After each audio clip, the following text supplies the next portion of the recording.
నమస్తే వ్యూవర్స్, ఈరోజు మనతో పాటు సీనియర్ దర్శకులు, నటులు, అదేవిధంగా రచయిత, అంతేకాకుండా సీనియర్ విశ్లేషకులు, ఇప్పుడు బీజేపీలో సీనియర్ నేత కూడా అయిన మనతో పాటు త్రిపురనేని చిట్టిబాబు గారు ఉన్నారు. వారిని అడిగి ఇండస్ట్రీ గురించి, అదేవిధంగా తెలుగు సినిమా ప్రస్థానం గురించి, తెలుగు సినిమాలో జరిగినటువంటి ఎన్నో సంఘటనల గురించి, చారిత్రాత్మక సంఘటనల గురించి తెలుసుకుందాం. నమస్కారం సార్. నమస్తే సార్. ముఖ్యంగా మీ దగ్గరికి వచ్చి ఇంత దూరం మిమ్మల్ని అడగాలనుకున్న మొదటి ప్రశ్న ఏంటంటే, ఈరోజు తెలుగు ఇండస్ట్రీ అంటే ఇప్పుడు ఏదో రీసెంట్గా సినిమాస్ వల్ల కొంచెం హైలైట్ అవుతుంది, కానీ మొన్నటి వరకు అసలు తెలుగు సినిమాని పట్టించుకునే వాళ్ళు లేరు. కానీ 1970, 1980లో చూసుకుంటే తెలుగు సినిమాని ఒక గోల్డెన్ ఎరా అని అంటారు. అంటే ఎందుకు ఆ రోజుల్లో అంతగా తెలుగు సినిమా ఎందుకు అంత గొప్పగా ఉండేది? దానికి ముఖ్యమైన కారణం 70s and 80s golden era అని ఎందుకన్నారంటే 2 దశాబ్దాలని. ఆ దశాబ్దాల్లోనే నేను అసిస్టెంట్ డైరెక్టర్గా 40 సినిమాలు, డైరెక్టర్గా సినిమాలు చేయటం, మహామహుల దగ్గర పనిచేసే అవకాశం, అది గోల్డెన్ ఎరాలో పనిచేసే అదృష్టం నాకు కలిగినందుకు ముందుగా నా దేవునికి కృతజ్ఞతలు. ఎందుకు అన్నారు అంటే, నేను అప్పుడు పనిచేశాను, ఇప్పుడు పనిచేశాను, అప్పుడు సినిమాలు తీసాం, ఇప్పుడు సినిమాలు తీసాం కనుక ఆ సినిమా కుటుంబంలో సినిమాలు తీయటం అనేది 70లు 68లో అగ్గిరవ మొదలైతే దేశం అంటే మనుషులు 70లో భోగి మంటలు, రైతు భారతం, మంచిని పెంచాలి, ఇలా తీసుకుంటూనే ఉన్నాం. బయట సినిమాలు పనిచేస్తుంటూ ఉన్నాం. మా నాన్నగారు త్రిపురనేని మహారథి అనేక గొప్ప గొప్ప సూపర్ హిట్ సినిమాలు రాశారు ఆ రోజుల్లోనే. కంచుకోట, బందిపోటు, పెత్తందాలు, నిలువు దోపుడు, దేశోద్ధారులు, దేవుడు చేసి మనుషులు, అల్లు సీతారామరాజు సింహాసనం, ఇలా ఆయన ఒక చేశారు. అలా మేము పనిచేసుకుంటూ వచ్చాము. ఆ పని చేసుకుంటూ వచ్చి ఇప్పుడు పనిచేస్తున్నాం. ఇప్పుడు మన లడ్డుబాబు కవిత లాంటి, నా ఆధ్వర్యంలో కవిత లాంటి సినిమా తీస్తూనే ఉన్నాం, ఇంకా తీస్తాం. అది వేరే విషయం. మనం గెలుపున్న డైరెక్షన్లు ఆ తేడా 2 చూడగలిగాం. ఇప్పుడు ఉన్న వాళ్ళకి అది తెలియదు కనుక ఇది ఇండస్ట్రీ కనపడుతుంది. అది అప్పటి నుంచి ఉన్న దానికి తేడా అనేది మనకు బాగా మాలాంటి వాళ్ళకి స్పష్టంగా కనపడుతుంది. ఎందుకంటే అప్పుడు ఒక రచయితలను తీసుకుంటే ఒక శ్రీశ్రీ, ఒక మహారథి, ఒక ఆత్రేయ, ఒక ఆరుద్ర, ఒక కొసరాజు రాఘవయ్య చౌదరి గారు, ఒక ముళ్ళపూడి వెంకటరమణ గారు, ఒక బమిడిపాటి రాధాకృష్ణ, ఒక డివి నరసరాజు గారు, ఒక బొలిమంతుల శివరామకృష్ణ, ఇలా నిష్ణాతులు. వాళ్ళు ఇండస్ట్రీకి రైటర్గా రావడం, బయట ఒక సాహిత్య ప్రపంచంలో వాళ్ళకు ఒక స్థానాన్ని ఏర్పరచుకుని, సాహిత్య ప్రపంచంలో ఒక స్థానాన్ని ఏర్పరచుకుని ఈ సినిమా రచయితలుగా వచ్చారు. సో కనుక వాళ్ళ నాలెడ్జి, వాళ్ళ విజ్ఞత, వాళ్ళ దగ్గర ఉన్న సరస్వతి ఇండస్ట్రీకి ఎంతో ఉపయోగపడింది. వాళ్ళ నుంచి ఎంత మ్యాక్సిమం రాబట్టగలిగారో దర్శకులు. అట్లాగే దర్శకులు తీసుకుంటే ఆ రోజుల్లో వెరైటీ ఆఫ్ దర్శకులు. ఒక కేఎస్ఆర్ దాస్ ఆ రోజుల్లోనే 9.8 లెన్స్ను పెట్టి అసలు జూమ్ ఆపరేషన్లు, హాలీవుడ్ మోసగాడు తీయటం కానీ అవన్నీ ఆ రోజుల్లోనే ఆయన ఉన్న టెక్నాలజీని. ఇప్పుడు ఇంత అన్ని గ్రాఫిక్స్ గిఫ్ట్స్ అప్పుడు ఏమీ లేవు అసలు. మిచెల్ కెమెరా, తర్వాత యారీ కెమెరా వచ్చాయి. ఆ యారీ కెమెరాతో కార్ల కింద కెమెరాలు కట్టేసి కారు మీద వెళ్ళిపోతున్న షాట్లు, అన్నీ ఇన్నోవేటివ్ షాట్స్, క్రియేటివిటీ షాట్స్ అలా తీసిన కేసీఆర్ దాస్ గారు. ఒక పురాణ బ్రహ్మ కమలాకర్ కామేశ్వర గారు, ఒక జానపద బ్రహ్మ విఠలాచార్య గారు. ఒక ఏ సినిమా అయినా ఒక కంచుకోట ఏంటి, ఒక పెత్తందారులు ఏంటి, ఒక సతీ అరుంధతి ఏంటి, అట్లా ఏ రకమైన రసమైన బ్రహ్మాండంగా తీయగలిగి, దేశం అంటే మనుషులు అయితే తీయగలిగిన సిఎస్ రావు గారు. ఒక కుటుంబ కథా చిత్రాలు గొప్పగా తీయగలిగిన కెఎస్ ప్రకాష్ రావు గారు. ఒక సమస్యాత్మక సామాజిక స్పృహతో కూడిన సినిమాలు చేయగలిగిన ఒక డైరెక్టర్ టి ప్రకాష్ రావు గారు. ఇట్లా ఉద్దండులైన ఇంకో ప్రజానాట్య మండలి నుంచి వచ్చిన మధుసూదన్ రావు గారు, ఒక కమ్యూనిస్ట్ భావజాలంతో అది కమ్యూనిజం అనిపించకుండా సామాజిక స్పృహతో తీసి ఆయన మధుసూదన్ రావు గారు. ఇట్లా వెరైటీ ఆఫ్ యాంగిల్స్లో డైరెక్టర్స్ ఉన్నారు. ఒక విపరీతమైన, ఒకళ్ళని కదిలిస్తే వాళ్ళ నాలెడ్జ్ వేరు, ఇంకో డైరెక్టర్ కదిలిస్తే వాళ్ళ ఏదో దొరికిందాన్ని ఏదో దాంట్లో చూసో దీంట్లో చూసో కాపీ కొట్టు, సీడీలు చూసో కాపీ కొట్టే మైండ్స్ కాకుండా ఆ మేధస్సులు సృజనాత్మకమైన మేధస్సులు. వాళ్ళంతటా వాళ్ళు చూస్తున్న ప్రపంచంలోంచి, చూస్తున్న వాళ్ళ చుట్టూ ఉన్న సమాజంలోంచి విషయాలను తీసుకుని, ఆ సమస్యలు తీసుకుని దానికి ఒక మంచి ఇది కల్పించి చేయగలిగిన మేధాశక్తి సంపన్నులు అలాగే ఆ రోజులు అందరూ అలా కుదిరింది. అలాగ దర్శకులు, అలాగూ కెమెరామెన్లు, ఒక వెంకటరత్నం గారేంటి, ఒక విఎస్ఆర్ స్వామి గారు ఏంటి, ఒక జీకే రాము ఏంటి, ఒక మార్కస్ బారట్లే ఏంటి, ఇట్లా కెమెరామెన్లు కూడా ఎవరికాడ ఒక దేవరాజ్, ఒక సెల్వరాజ్, ఒక అక్కినేని నాగేశ్వరరావు అందంగా చూపించాలంటే ఒక సెల్వరాజు గారు చూపించినట్టు ఎవరు చూపించగలిగేవారు కాదు ఆయన. అందుకనే నాగేశ్వరరావు ఇప్పుడు తన సినిమాలకి ఎక్కువగా ప్రిఫరెన్స్ సెల్వరాజుకి కుదరకపోతే తప్పితే ప్రొడ్యూసరు ఎవరు కాదని మాకు మోస్ట్లీకి ఎవరు సెల్వరాజు గారిని అడిగేవారు. అంటే మరి ఆయన స్పెషాలిటీ నాగేశ్వరరావు అంత అందంగా చూపించగలిగేవాడు ఆయన మీద. అట్లా ఒక్కొక్కళ్ళ దగ్గర ఒక స్పెషల్ లైటింగ్ స్కీమ్లో కానీ ఒక టెక్నాలజీలో కానీ అలా అన్ని డిపార్ట్మెంట్స్లోనూ ఒక మహోన్నతమైన ఒరిజినాలిటీ ఉన్న ఒరిజినల్ మేధాశక్తి ఉన్న వ్యక్తులు ఉన్న ఇండస్ట్రీ ఆ పీరియడ్. దాని నుంచి దాసనారాయణరావు ఆ పీరియడ్లోనే 80s వచ్చాడు. దాసనారాయణరావు వచ్చారు, రాఘవేంద్రరావు గారు వచ్చారు, కోడి రామకృష్ణ వచ్చాడు, విశ్వనాథ్ గారు అదే పీరియడ్లో దాసనారాయణరావు పీరియడ్లోనే విశ్వనాథ్ గారు వచ్చారు. సో ఆయన ఒక శంకరాభరణం, ఆయన ఒక భక్తి దాసనారాయణరావు కుటుంబ సినిమాలు తీస్తుంటే ఒక రాఘవేంద్ర గారు ఒక ఐ ఫీస్ట్ సినిమాలు, ఐ ఫీస్ట్ ఎంటర్టైన్మెంట్ ఫీస్ట్, ఇట్లా రకరకాల టాలెంట్స్ పోటీ పడాయి. మేజర్ ఏంటంటే అక్కడ మేజర్ ఆ పీరియడ్కి గోల్డెన్ పీరియడ్ ఎందుకన్నారంటే టాలెంట్స్ పోటీ పడాయి. వాడు ఒక సినిమా తీస్తే ఇవాళ రోజుల్లాగా ఒక భాషా సినిమా వస్తే అదే అంశంతో 20 సినిమాలు వచ్చేవి కావు. ఇవాళ ఒక భాషా సినిమా వచ్చింది, ఎగ్జాంపుల్ చెప్తున్నా, ఒక భాషా సినిమా వస్తే భాషా థాట్లోనే ఒక 20 సినిమాలు వచ్చింది. ఒక నరసింహానాయుడు వచ్చింది, అర్జున్ రెడ్డి తీసుకుంటే అదే ఒక సినిమా సక్సెస్ అదే స్కీమ్లో ఆలోచిస్తుంది. ఆ రోజుల్లో అది ఉండేది కాదు. ఒకళ్ళు ఒక సక్సెస్ ఇస్తే అదే పాయింట్లో మనం సక్సెస్ చేయాలి. ఇంకో దీంతో పోటాపోటీ అయిన సమస్యను కూడా తీసుకుని వాళ్ళు పోటీ పడి తీసేవారు. ఆ మేధస్సు పోటీ పడేది. ఒకళ్ళ మేధస్సుతో ఒక కెమెరామెన్ ఇంకో ఆ కెమెరామెన్ ఆ షాట్ ఆ సీన్ సాంగ్ భలే తీసే లైటింగ్, దానికన్నా నేను గొప్ప ఇంకో స్కీమ్లో చేయాలని ఆ పోటీ పడేవారు. రచయితలు మా బ్రాండ్ నిలబడాలి. ఏదో అందరి డైలాగులు ఒక డైలాగ్ మహారథి అంటే మహారథి బ్రాండ్ ఇలా ఉంటుంది, ఒక రిధంలాగా ఉంటుంది, తకదిమి తకతో అన్నట్టు రచనలో మాటల్లో ఆనాడు నీ పాపము పండిన నాడు ఈనాడు నువ్వెవరినైతే అవమానిస్తున్నావో వాళ్ళ ఎదుటే నేను కుక్కను చంపినట్లు చంపుతాను, ఈ ఒక్కొక్క అస్థిపంజరం ఒక్కొక్క ప్రచండ రాహువే, ఇలా ఆ రిధం మాటల్లో వింటుంటే ఇచ్చోట నిలిచారు, ఎవరిని గెలిచారు. ఈ అపార మేధస్సు మదించిన నేను పద్మవ్యూహం ఒక తుచ్చుడి కళ్ళు గడి కన్యాదానం చేయటానికి, అలాగే ఒక భ్రష్టుడికి పట్టాభిషేకం చేయటానికా సూర్యగిరి సూర్యోదయం చూడదు పతనం ఇట్లా ఒక రిధంలో చెప్పేవారు, న్యాయం చేసేవారు.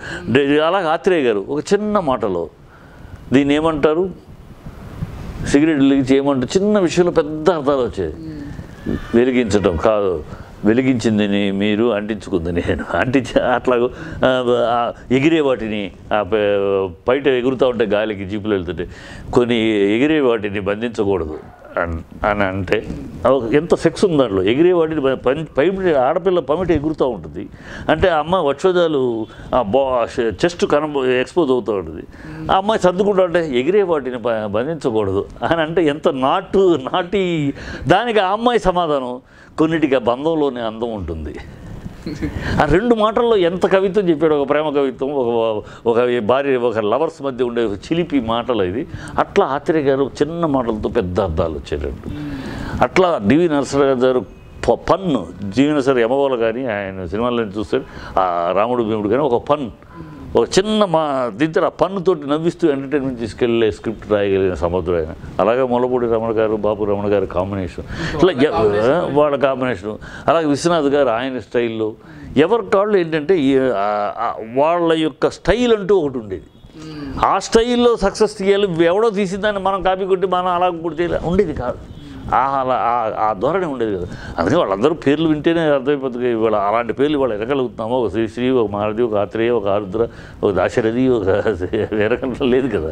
ఎందుకు వెళ్ళామంటే అదే కారణం. వాళ్ళ ఒరిజినల్ అక్కడ నుంచి బయట సమాజంలో నుంచి వచ్చారు. సమాజంలో వాళ్ళ పాండిత్యాన్ని కానీ వాళ్ళ అవగాహన కానీ పెంచుకుని అక్కడి నుంచి సినిమా ఫీల్డ్కి వచ్చారు. ఇప్పుడు సినిమా ఫీల్డ్లో నుంచి సినిమాలు చూసి సినిమా రైటర్లు అవడము అంటే నేను కింద కాదు వెళ్ళని గోల్డెన్ ఎరా ఎందుకన్నారంటే అందుకు. అలాగే ఆర్టిస్టులు ఒక రామారావు గారు కానీ, ఒక నాగేశ్వరరావు కానీ, ఒక కృష్ణ గారు కానీ, ఒక శోభన్ బాబు గారు కానీ, వీళ్ళ బ్యాచ్ ఆ తర్వాత వచ్చిన చిరంజీవి వరకు కూడా ఈ బ్యాచ్ ఏంటంటే బాధ్యత వహించేవారు ఇండస్ట్రీ మీద. వాళ్ళ సక్సెస్ని ఇండస్ట్రీకి పంచి మన ఇండస్ట్రీని ఇంకా పెరగాలి అని తాపత్రయపడేవారు. మన ఇండస్ట్రీ కేవలం వాళ్ళ యొక్క ఆ సక్సెస్ ఏదో వాళ్ళు అనుభవించాలని, వాళ్ళ వరకే పరిమితం చేసుకోవాలని ఉండేది కాదు. రామారావు గారిని ఒకసారి అంటే అందరూ ఈ ఆర్టిస్టులు అందరూ హీరోలు నలుగురు రేట్లు పెంచాలని ఉంది. మంచి ఎవరో కృష్ణ గారి ఒక ప్రొడ్యూసర్ కృష్ణ గారి దగ్గరికి వచ్చి, సార్ కాల్ షీట్ల కోసం ఏదైనా వాళ్ళంటూ ఇంట్రెస్ట్ రేటు పెంచాలి, మీరు రేటు మీకు ఇంత ఇస్తామన్నారు. అంటే కృష్ణ గారు, అలా నా ఇష్టానికి నేను రేటు పెంచితే ఎట్లాగయ్యా? రామారావు గారు పెంచితే ఆయన తీసుకున్న రేటు, అప్పుడు నేను తీసుకున్న రేటు ఇది. ఆయన పెంచితే నేను పెంచుతా. ఆయన పెంచితే అప్పుడు సిస్టమ్ ఎలా ఉండేదంటే, రామారావు గారు రేటు పెంచితే నాగేశ్వరరావు పెంచేవారు, నాగేశ్వరరావు పెంచితే కృష్ణ సోమబాబు పెంచేవారు, లేకపోతే అదే పద్ధతులు వెళ్ళేవారు. అప్పుడు అందరూ రామారావు గారు కృష్ణ గారితో రేటు పెంచాలని చెప్పి అందరూ కలిసి కృష్ణ గారు అడిగితే, కృష్ణ గారు ఆయన పెంచితే అప్పుడు ఆ పుండరీకాక్షయ్య గారని రామారావు గారు చాలా సన్నిహితుడు, ఆయన బావ అంటూ ఉంటాడు, పుండరీ గారి నిర్మాత కూడా. ఆయన్ని పంపించారు రామారావు గారి దగ్గరికి, ఏది ఈ రేటు పెంచాలండి మీరు. ఆయన వెళ్ళి, ఆ బావగారు మీరు రేటు కొంచెం పెంచాలి, ఇండస్ట్రీ మార్కెట్ పెరిగింది, పెంచాలి. ఎందుకు ఏమిటి అన్నారు. మొన్న సినిమా 60 లక్షలు, ఆ రోజులు లక్షలే కదా, 60 లక్షలు చేసింది కనుక మీరు మీ లెక్క ప్రకారం కూడా 6%కు. ఆయన ఏంటంటే నా సినిమా ఇంత మినిమం ఇంత చేస్తుందంటే, ఇంత మినిమం నా సినిమా చేసే సేల్స్లో 10% హీరో అర్హుడు అనేది ఆయన లెక్క. అందుకని 60 లక్షలు చేస్తే మీరు 6 లక్షలు, మీ లెక్క ప్రకారం 6 లక్షలు తీసుకోవచ్చు అంటే, అప్పుడు ఆయన అడిగి, ఏ సినిమా 60 లక్షలు చేసింది అని. మొన్న రిలీజ్ అయిన సినిమా అండి అన్నారు. బ్రదర్, అలాంటి సినిమాలు once in a blue moon, సంవత్సరంలో 1, 2 అలా వస్తూ ఉంటాయి. వాటిని పెట్టుకుని మనం రేట్లు పెట్టకూడదు. మనతోటి ఒక నిర్మాత సినిమా మొదలెడితే మినిమం అతనికి జరిగే బిజినెస్ ఎంత, 1, 2 సూపర్ హిట్లు దాన్ని బట్టి, ఎందుకంటే 1, 2 సూపర్ హిట్ అవుతాయి, అది వాళ్ళ నిర్మాత భార్యాబిడ్డల అదృష్టం. తినేవండి బ్రదర్, తింటారు, తింటే ఎక్కడికి పోతారు, మళ్ళీ మనతోటి సినిమా తీస్తారు. కనుక ఆ 1, 2 సూపర్ హిట్లు లెక్క పెట్టుకోవద్దు. మామూలుగా మన సినిమా 40 చేస్తుందండి అన్నారు. మామూలుగా ఎలాంటి సినిమా 40 వరకు చేస్తుందండి. అప్పుడు మనం తీసుకుంటుంది కరెక్టే బ్రదర్, ఇప్పుడు 4 లక్షలు తీసుకుంటున్నాం, అంతకన్నా ఇప్పుడు మనం పెంచాల్సిన అవసరం లేదు, ఆ పెంచాల్సిన రోజు వచ్చిన పెంచుదాం అన్నాడు. అది ఈ రోజుల్లో జరుగుద్దా? ఈ రోజుల్లో ఊహించగల మాటలకు అసలు ఈ రోజుల్లో ఇలా రేటు పెంచమని నిర్మాత అడిగితే కరెక్ట్ కాదు బ్రదర్ మనం పెంచమని అనే మాట ఊహించగలం అసలు లేదు. అందుకనే అది గోల్డెన్ ఎరా. అలా కృష్ణ గారు తను చేసే ప్రతి సినిమా రిస్క్ సినిమా, మోసగాడు. రామారావు గారితో దేవుడు చేసే మనుషులు, ఒక ఆనకట్ట పెద్ద పెట్టి పెద్ద స్టార్ తోటి పాడి పంటలు, ఒక సింహాసనం, ఒక అల్లూరి సీతారామరాజు, ఇలాంటి రిస్క్ బేస్డ్ సినిమాలు. అంటే అప్పుడు ఆయన సినిమా మీద 25 లక్షలు 25 కూడా ఆ రోజుల్లో ఇంకా 12 లక్షల్లో అయిపోయేది ఆ రోజుల్లో ఆయన సినిమా. ఇది సీతారామరాజు టైంలో సీతారామరాజు 19 లక్షలు అయితే పెద్ద రేట్, పెద్ద ఖర్చు కింద లెక్క. ఆ రోజుల్లో ఆయన బడ్జెట్ కన్నా ఎక్కువ ఖర్చు అయ్యేది, కొంచెం డిఫరెంట్ టెక్నాలజీగా 70mm అనో లేకపోతే సినిమా స్కోప్ అనో లేదా కాస్ట్లీ ఆర్టిస్టులు పెడుతున్నామనో ఒక మోసలాగా తీస్తున్నామో అనుకుంటే అవి ఇతర నిర్మాతల మీద పెట్టేవాడు కాదు. ఒకవేళ ఏదైనా నిర్మాత వచ్చి లేదండి ఆ సినిమా మేము చేస్తామని అంటే వద్దు, అది ఇప్పుడు నా సినిమా బడ్జెట్కి మించి వెళుతుంది, అది ఆ రిస్క్ మీకు వద్దు, నేను సొంత బ్యానర్ నేను చేస్తాను, అది సక్సెస్ అయితే సంతోషం, పోయిందనుకున్నా 4 లక్షలు నా రెమ్యునరేషన్ పోయింది, నా జీతం రాలేదు అనుకుంటాను, అంతే కదా, మీకు ఆ కష్టం వద్దు, అది అయినాక దాని సక్సెస్ అయిందంటే సక్సెస్ మీరు ఉపయోగించుకోండి. అట్లా ఆయన ఆ రిస్క్ బేస్డ్ కానీ కాస్ట్లీ తన ఒరిజినల్ కాస్ట్ కన్నా తన మీద అయ్యే ఖర్చు కన్నా ఎక్కువ అయ్యే సినిమాలు తనే తీసుకునేవాడు. ఆ నిర్మాతల మీద అడిగినా కూడా ఒక నిర్మాతలు అంటాడు, నాకు తెలిసి ఒక నిర్మాత అడిగిన రోజుల్లో సీతారామరాజు లాంటి సినిమా తీస్తున్నప్పుడు ఆ సినిమా మేము వద్దు, అది ఏమిటో తెలియదు, గడ్డం పెట్టుకుని ఒక వేషం, ఒక కాషాయ వస్త్రాలు వేసుకుని డ్యూయట్ లేదు, రొమాన్స్ ఉండదు, ఏముండదు, అది ఒక సీరియస్ మ్యాటరు.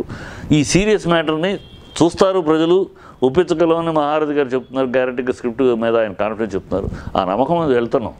అది ఏమవుతుందో తెలియదు, అయితే ఆ రిస్క్ మీకు వద్దు, నా మీద మీరు నష్టపోయారనే రిస్క్ వద్దు అని అనేవాడు. ఒక ఖాళీ వచ్చింది అనుకోండి ఆయనకి, ఇమ్మీడియట్గా ఆయనే ఫోన్ చేసి వాళ్ళ డబ్బింగ్ పెట్టుకోమను, ఆయనే ఫోన్ చేసి తన 50 వాళ్ళు నిర్మాతలు ఎదురు చూడగలరు. సార్ మీరు ఎప్పుడు డబ్బింగ్ చెప్తారండి, ఎప్పుడు రమ్మంటారండి, లేకపోతే ప్యాచ్ వర్క్ ఉంది ఎప్పుడు ఉంటారండి అడగాల్సిన పని లేదు. ఆయన ఖాళీ దొరికితే గ్యాప్ దొరికింది అంటే ఇమ్మీడియట్గా ఆయనే ఫోన్ చేసి వాళ్ళకి ఆ ఇద్దరు మన హీరోయిన్ కాంబినేషన్లో రేపు ఒక రోజు ఫ్రీ ఉంది కదా రేపు చేసుకుంటారేమో ఆ హీరోయిన్ కాల్ షీట్ అడగమను అని ఈయనే రీజన్.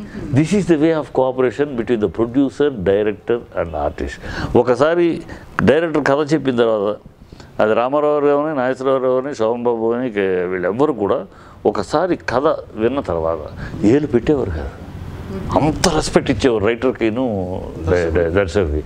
ఒక్కసారి ఎస్ అంటాం వరకే వాళ్ళ కొన్ని ఈ క్యారెక్టర్లో నన్ను చూస్తారా, ఈ పర్ఫార్మెన్స్ నాకు వర్కౌట్ అవుద్దా అని ఆలోచించుకొరకు ఇది నాకు నచ్చదులే, నాకు పట్టదులే, నాకు నప్పదులే, ఇది వేరే వాళ్ళకి మనం అలా కథ ఒప్పుకోకపోవడం వరకు వాళ్ళతో ఒకసారి కథ నచ్చి ఒప్పుకున్నాక ఇక డైరెక్టర్ ఏం తీస్తాడో రచయిత అసలు ఏలు పెట్టరు. అసలు కథ విషయంలో డైలాగ్ విషయంలో ఏలు పెట్టాలు ఉండేవి కావు.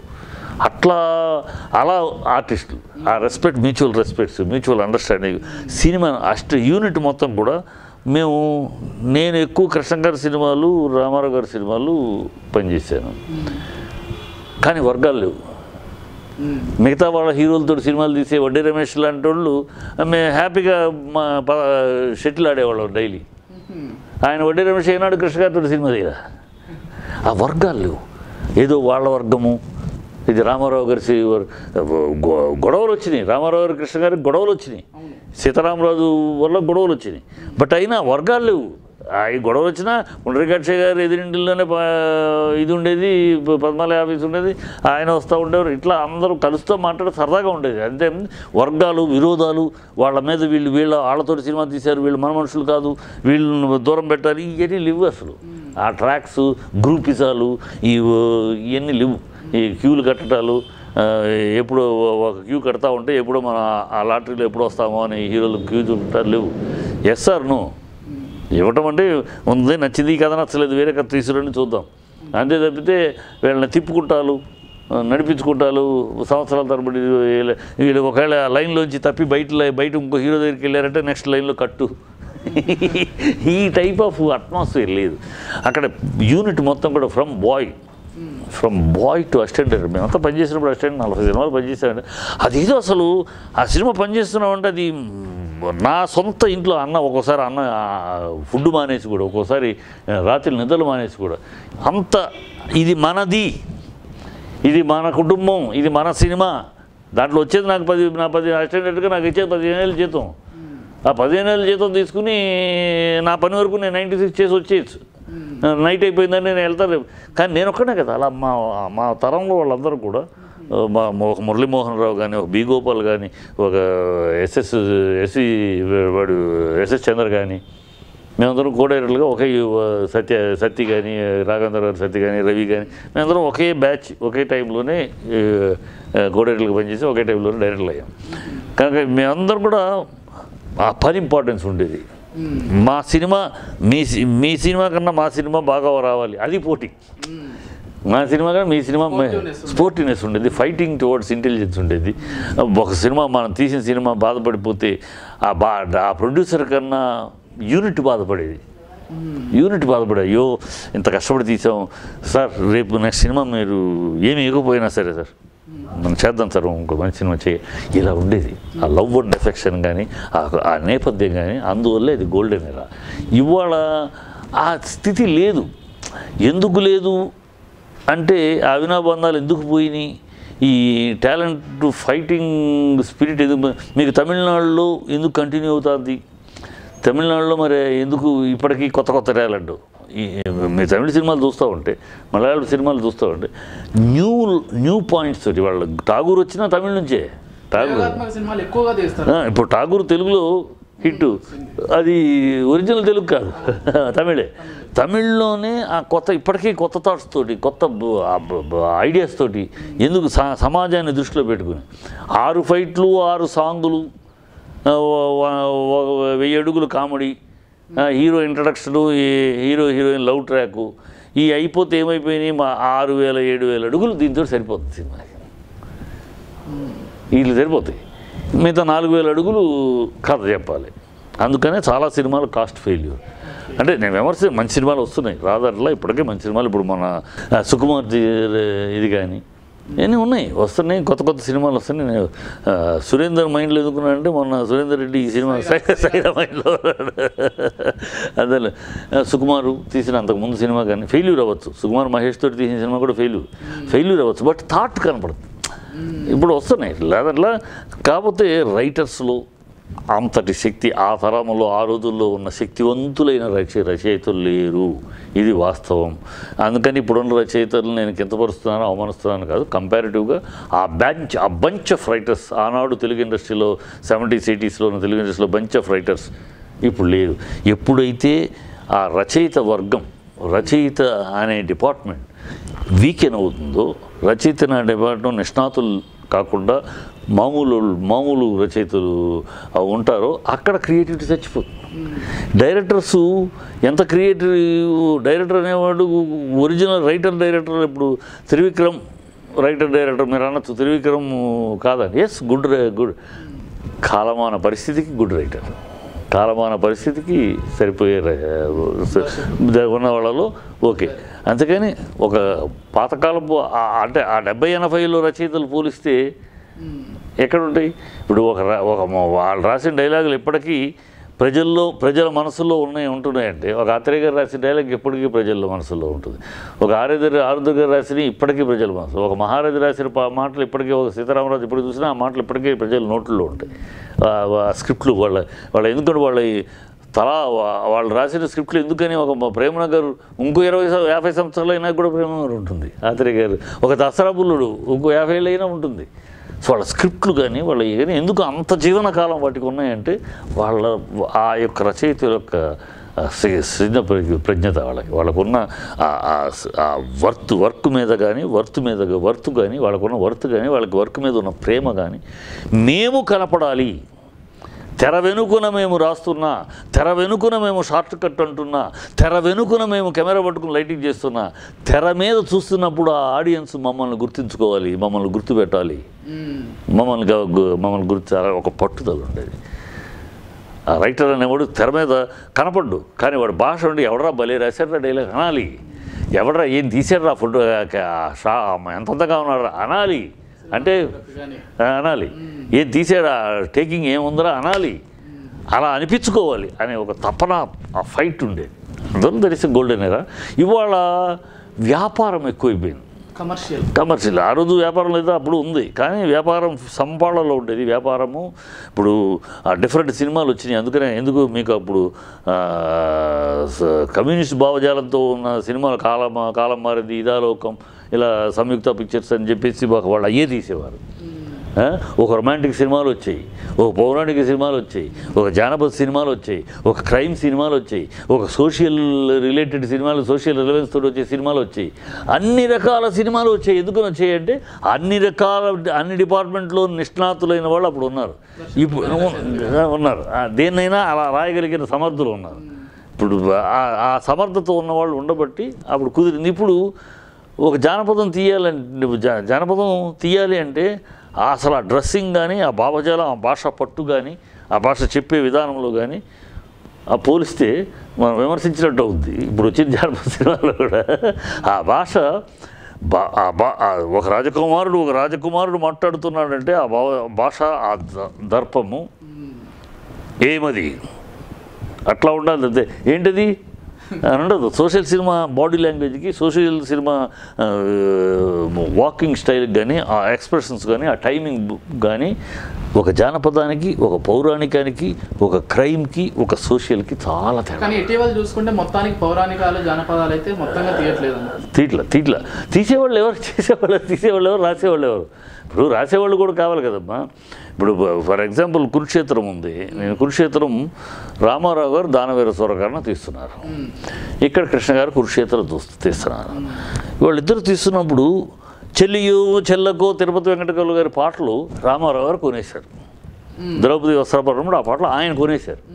ఇక ఆయన కొనేసినాక ఆ పాటలు ఆయనే పెట్టుకుంటారు, వీళ్ళు పెట్టుకోవడానికి పాయింట్ లేదు. అప్పుడు ఏమొచ్చింది మరి, ఆయన అంత పాపులర్ చెల్లకో అనే పాటలు ఆంధ్రదేశం అంత పాపులరు, ఆ పాటలు ఆయన పెడుతున్నాడు.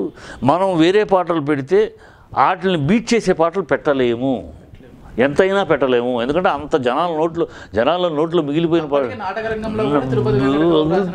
బాగా పాపులరు. ఆ పాటలు మించి మనం దాటుకెళ్దామంటే అనవసరపు భ్రమ, అది చేయలేము, ఎంత చేసినా అవ్వదు.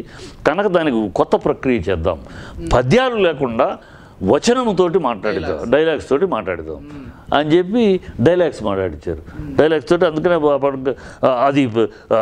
అది పంచాలి పటాంచలాపహరణమా కాదు, ఒక వికట మృత్యుకాంత భయప్రద ప్రాణిగ్రహణము, అది ఒక మహాసద్ది బయట చలంగురా ఈ ధర్మకు దిగదావి రక్కసి తాండవ మాడిన దుర్ముహూర్తము, ఈ హాసం ఇతిహాసమై, అట్లా మాటలతోటి ఆ ఎమోషన్ చెలియో చెల్లకు అన్న దాంట్లో ఎంత ఎమోషన్ వస్తుందో అంత ఎమోషన్ డైలాగ్. ఇది ద్రౌపది వస్త్రాభరణమా కాదు, ఒక వికట మృత్యుకంత భయప్రద ప్రాణిగ్రహణము,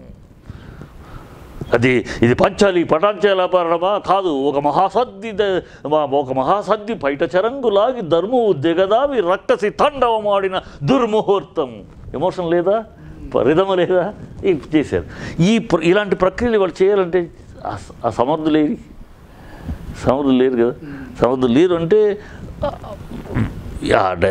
ఆ సినిమా తీయటానికి వచ్చే నిర్మాత కానీ, తీసే దర్శకుడు కానీ, చెయ్యాలనుకుంటున్న హీరోలు కానీ ఎవరు కూడా వాళ్ళ మీద వాళ్ళ నమ్మకం తక్కువ, విశ్వాసం తక్కువ. ఎందుకంటే ఒక ఎగ్జాంపుల్ చెప్తాను. వీళ్ళకి హాలీవుడ్ నుంచే స్టంట్ మాస్టర్ రావాలి, బాంబే నుంచే ఇంకెవడో రావాలి టెక్నీషియన్, ఎవడెవడో కావాలి. వాడు ఆ సినిమాలో వాడెవడో తన బాగా చూపించాడు ఏమంటే వాడిని పిలుచుకోవడం, ఇట్లా ఎవరి మీద ఆధారపడటం, ఎవరి మీద ఆధారపడితేనే మనం, వాళ్ళందరూ కలిస్తేనే మనం అనే ఒక ఫీలింగ్. వీళ్ళకి సమైక్యమే సినిమా అనేది మేకింగ్. బట్ ఆర్టిస్టులు వేరు, టెక్నీషియన్స్ వేరు. ఈ టెక్నీషియన్స్ యొక్క గ్రూప్ కరెక్ట్గా సమైక్యంగా ఉంటే ఆర్టిస్టుల్లో ఎవడి మొహం ఎట్లా ఉన్నా అందంగా చూసి శిల్పాలు వీళ్ళని శిల్పాలుగా చెక్కగలిగిన వాళ్ళే శిల్పులు, టెక్నీషియన్ శిల్పులు. ఈ శిల్పులు చేతికి వదిలేసేసి చేయమంటే ఈ శిల్పులు ఎవరినైనా గొప్పగా చూపిస్తారు, తెరని అందంగా చూపించగలిగే శక్తి సామర్థ్యం ఉంటుంది. కానీ వాళ్ళ ఈ శిల్పులకి ఉలి ఇవ్వకుండా వాళ్ళ చేతుల్లో పెట్టుకుని శిల్పిని చెక్కమంటున్నారు. ఆ పరిస్థితి వచ్చింది. డబ్బు ఇక్కడ ఏంటంటే డబ్బు. దర్శకులు కూడా ఏంటి, మంచి సినిమాలు ఇక్కడ మరి ఒక బ్లేమ్ వేసేస్తున్నారు, ఆడియన్స్ చూడరు. ఎందుకు చూడరు అయ్యా? నువ్వు తమిళ్లో తీసిన ఒక మంచి సినిమాని ఇక్కడ బిచ్చగాడని సినిమాని డబ్బింగ్ చేస్తే చూశారు, ఇక్కడ సూపర్ హిట్ అయింది. చూసి మన తెలుగు జనాలకి చూసేది చూడరు అని నువ్వు వాళ్ళ మీద బ్లేమ్ వేస్తున్నావు. నీకు తీయడం చేత కాదు అని నేను చెప్తున్నాను, నీకు ఆలోచించడం చేత కాదు అని నేను మన టెక్నీషియన్స్ మన రైటర్లు అంటే వాళ్ళంట మేము ఇస్తామండి, తీసేవాడేవాడండి, మేము తీస్తామండి, కొనేవాడేవాడండి. ఇట్లా ఉంది విషయ సర్కిల్. ప్రొడ్యూసర్స్ కూడా ధైర్యం చేయలేకపోతుంది. అందుకని వాళ్ళు ఎవరిని అనలేకపోతున్నాం. ఎందుకంటే తప్పు ఎక్కడ ఉంది అంటే తప్పు విషయ సర్కిల్, విత్తు ముందా చెత్తు ముందా. నేను తీస్తానండి మంచి సినిమా, నేనే దానికి ఎక్స్పెరిమెంటు, నేను గెలుపుని ఒక సినిమా తీసా. ఈ మొత్తం ఈ యూత్లో ఒట్టి ఎంతసేపు రొమాన్స్ అయినా ఇక లవ్ కామెడీ ఇయేనా కాదు అని, youth has got something special effect ఉంది వాళ్ళ దగ్గర కూడా అని నేను గెలుపు అని ఒక సినిమా చేశాను. ఒక ఆడదా అంటే as long as you are individuals you can take any decision, as long as you are husband and wife you can take any decision. The moment you step into the footsteps of parents, అంటే ఒంటరిగా ఉన్నప్పుడు మీరు ఏమైనా నిర్ణయాలు తీసుకోండి, భార్యాభర్తలుగా ఉన్నప్పుడు కూడా మీరు ఏమైనా నిర్ణయాలు తీసుకునే అధికారం మీకు ఉంది. కానీ తల్లిదండ్రులు అనే స్థానంలోకి వచ్చినాక మీ ఇష్టం, బిడ్డల్ని రోడ్డు మీద వదిలేసి మీ ఇష్టానికి విడాకులు నిర్ణయం తీసుకునే అధికారం మీకు లేదు అని నేను కోర్టులో సీన్గా పెట్టి చేశాను. అది ఎందుకని దాని మన కాన్స్టిట్యూషన్లో ఉంది. Every child has got a right of identity. ఒక తండ్రి తను వదిలేసేసి అమ్మ మీద కోపం వచ్చో వదిలేసేసి వెళ్ళిపోయినా కూడా ఎక్కడ ఉన్నా సరే ఆ పిల్లకి పెళ్ళిడొచ్చో లేకపోతే ఆ పిల్లకి ఎక్కడైనా సమాజంలో తను సహజావుగా పుట్టింది నిరూపించుకోవాల్సిన అవసరం వస్తే ఆ అధికారం కోర్టు ద్వారా తన తండ్రిని పిలిపించి, ఎస్ ఈ బిడ్డ నాకే పుట్టింది కానీ మా ఇద్దరు విరోధాల వల్ల మేము వేరుగా ఉన్నాం, ఆ జ్యుడిషియల్ కంపల్సరీ. ఆ సినిమా తీసా. ఎవరెవరు? సుహాసిని, సౌందర్య గెస్ట్ చేసి లాస్ట్ చనిపోవడానికి ముందు చేసింది, సౌందర్య, లయ, మిగతా అంతా మరి కాలిఫోలే మనకి కోట శ్రీనివాసరావు, ఏవిఎస్ అందరూ ఉన్నారు, మా మొత్తం కాస్టింగ్ అంతా ఉన్నారు. సినిమా చూసి నాకు షేకండ్లు ఇచ్చి ఒక్కొక్కళ్ళు షేకండ్ ఇస్తూ ఉంటే ఆ షేకండ్లు అందుకుని నా చేయి కందిపోయింది, కానీ జేబు ఎండిపోయింది. ఒక్కడు కొనడానికి రాలా. సార్ ఇది మంచి సూపర్ సినిమా కానీ సార్ అవార్డులకి ఇవాళకి తప్పితే సార్ ఇవాళ ప్రజలు ఎక్కడ చూస్తారు సార్ అని, చూడరు సార్ అని. చూడరని నువ్వెందుకు డిసైడ్ చేస్తావు? జనాల్లోకి వెళ్ళినవి చూడకపోతే చూడకుండానే చూడరు అని మీరే ముద్ర ఎందుకు వేస్తారు? మీరు దానికి ఏదో ఆడియన్స్ అందరి తరపున మీరు ఒక మీది ఇది ఉన్నట్టు వద్దు అంటే వల్ల నష్టపోయాను నేను టోటల్గా. అంటే అందుకని చెప్తాను తీయాలని, అందుకని నెవర్ నిందించట్లేదు. ఎందుకంటే ఆ గోల్డెన్ ఎరాలో అది కుదిరింది. ఇక్కడ సిస్టంలోనే తేడా వచ్చేసింది. ఈ సిస్టంలోనే ఒకవేళ తీయాలనుకున్నా వాడు ఎరిపప్పు అవుతున్నాడు. తీసే ఒక ఆనంద్ లాంటి సినిమా తీస్తే అతను ఎంత కష్టపడ్డాడు, రిలీజ్ అయినాక మనాడు డైరెక్టర్ గారు రికగ్నిషన్, రిలీజ్కి ఎంత కష్టపడ్డాడు, ఎన్ని ప్రొజెక్షన్స్ వేసాడు. ఎన్ని ప్రొజెక్షన్ వేస్తే ఎవడు తీయకపోతే తనే అమెరికాలో తన ఫ్రెండ్స్ ద్వారా డబ్బులు తెప్పించుకుని తనే ఒక 5 సెంటర్స్లో థియేటర్లు మాట్లాడుకుని రిలీజ్ చేసి అది బాగుంది అన్న తర్వాత అది మళ్ళీ ఇంకా థియేటర్లు పెంచుకున్నాడు. ఆ తర్వాత మన పెద్ద డైరెక్టర్గా. సో ఈ రిస్క్ పొజిషన్ కొనే వాళ్ళ డిక్టేషన్ ఎక్కువైపోయింది. వాళ్ళు ఆ డిస్ట్రిబ్యూటర్స్ అనేవాళ్ళు ఉంటారు, వాళ్ళ యొక్క నిర్ణయమే ప్రజా నిర్ణయం కింద అయిపోతుంది. అక్కడెక్కడో లాంగ్వేజ్లో హిట్ అన్నది తీసుకొస్తే అది ఎలాంటి కథ అయినా వాళ్ళు హిట్ అంటే ఒప్పుకుంటున్నారు. అలా హిట్ అయినవి కూడా ఇక్కడ తెలుగులో ఫ్లాప్ అయినాయి. వాళ్ళ జడ్జిమెంట్ ఈ బయ్యర్స్కి వీళ్ళకి ఆ జడ్జిమెంట్లు ఉండవు. వాళ్ళు ఏదో వాళ్ళ పాయింట్ ఆఫ్ వ్యూలో ఆలోచిస్తారు. ప్రేక్షకుల పాయింట్ ఆఫ్ ప్రేక్షకులు ఎప్పుడు కూడా, నేను 1970లో 17వ ఏట నేను కాలేజీలో అప్పుడు ఎంటర్ అయ్యి కాలేజీలో ఒక చదువుతూ మా సొంత సినిమా ఆ క్లాప్ కొట్టా. అప్పటి నుంచి ఇప్పటిదాకా చూస్తున్నా ఇండస్ట్రీలో. ఈ ఇండస్ట్రీలో ప్రేక్షకులు ఇది చూస్తాము ఇది చూడమని ఏనాడు చెప్పలా. సీజన్ ఒక సీజన్లో ఒకసారి క్రైమ్ సీజన్, క్రైమ్ ఎంజాయ్ చేస్తాడు, క్రైములు తీస్తాడు. ఆట క్రైమ్ సినిమాలు కృష్ణ గారు క్రైమ్ సినిమాలు తీస్తున్న రోజుల్లో కూడా మాయదారి మల్లిగాడు లాంటి సినిమాలు చూశారు. మాయదారి మల్లిగాడు మరి క్రైమ్ కాదు కదా. సో ప్రజల్లో ఈ నవరసాలు ఏ రసానైనా, అది హాస్యరసం అవనివ్వండి, పౌరుష రసం అవనివ్వండి, పగ ప్రతీకారం అవనివ్వండి, ఏ కుటుంబ నేపథ్యం అవనివ్వండి, సామాజిక ఇష్యూ అవనివ్వండి, అయినా సరే ప్రజలు ఎప్పుడు కూడా వాళ్ళ గుండెలకు హత్తుకునేలా, వాళ్ళని ఓన్ చేసుకునేలా, వాళ్ళు ఆ కథను ఓన్ చేసేలా మనం చెప్పగలిగితే ఏ సినిమా అయినా చూస్తారు. చూడమని ఆ హీరోని బట్టి ఆ రేంజ్ సక్సెస్ అనేది రేంజ్ మారుద్దు తప్పితే చూడము అనే పద్ధతి ఎప్పుడు. ఇవాళ ఏమైపోయిందంటే చూడము అనే పరిస్థితి కూడా ఎందుకు వచ్చిందంటే, ఇవాళ బాగుంటే కానీ వెళ్ళము అనే పరిస్థితి ఎందుకు వచ్చిందంటే, ఆ రోజుల్లో సినిమా అనేది ఒక్కటే ప్రేక్షకుడికి దొరికిన అవకాశం ఎంటర్టైన్మెంట్కి. సో పై క్లాస్ నుంచి కింద క్లాస్ దాకా రైలు అమాలి దాకా అయిపోగానే ఖచ్చితంగా ఆ రోజు రిలాక్స్ అవ్వాలంటే సినిమాకి వెళ్ళాలి. ఇవాళ ఆ పరిస్థితి మారిపోయింది. ఇవాళ ఒక టీవీ పెడితే ఇంట్లో ఒక రోజుకి 5 ఛానల్లో 5 3 5 4 20 సినిమాలు వస్తుంది. సో వాడు థియేటర్కి వెళ్ళి సినిమా చూడాలంటే వాడికి ఖర్చు ఒక మనిషికి 200 అవుతుంది. సరే నేల టికెట్కి వేసుకున్నా కూడా 70 రూపాయలు 80 రూపాయలు. సో 100 150. వాడు ఆ 100 150 ఖర్చు పెట్టుకుని అక్కడికి వెళ్ళి చూడాలి అనే దాని బదులు వాడు బాగుంది, చాలా బాగుంది ఆ సినిమా అంటే కానీ లేదు, ఒక హీరో బాగున్నా లేకపోయినా హీరో సినిమా తప్పితే వాడు అంత ఖర్చు పెట్టుకుని వెళ్ళట్లా. ఆ డబ్బు కాస్ట్ పెరిగిపోయింది. అది మనమే చేసుకున్న తప్పు. ఎందుకంటే ఇంత కాంపిటీషను, ఇన్ని నెట్లో సినిమాలు, ఆటలో సినిమాలు ఇన్ని వస్తుంటే మనము రేట్లు పెంచుకుంటూ పోయి, థియేటర్ రేట్లు పెంచుకుంటూ పోయి, మన రెమ్యూనరేషన్లో పెంచుకుంటాం కోసం థియేటర్లు పెంచుకుంటూ పోయి మనమే తప్పు చేస్తాం. సినిమా ఇండస్ట్రీ చేసుకున్న తప్పు ఇది. అంతంత రేట్లు పెట్టడానికి అంగీకరించకూడదు. 40 రూపాయలు ఫ్రంట్ సీట్లు తగ్గించేశారు. ఫ్రంట్ సీట్లు 2 రోజులు వదిలేసేసి మొత్తం 150. అసలు ఈ వీటిలో అయితే మల్టీప్లెక్స్లో అసలు మొత్తానికి అదే. మనం ఒక ఇండస్ట్రీగా మనం వీటిని ఎంకరేజ్ చేసి ఉండకూడదు. ఎంకరేజ్ చేయటం వల్ల మనమే కోల్పోతాము. రేపు థియేటర్కి వచ్చి ఆడియన్స్ తగ్గిపోతారు.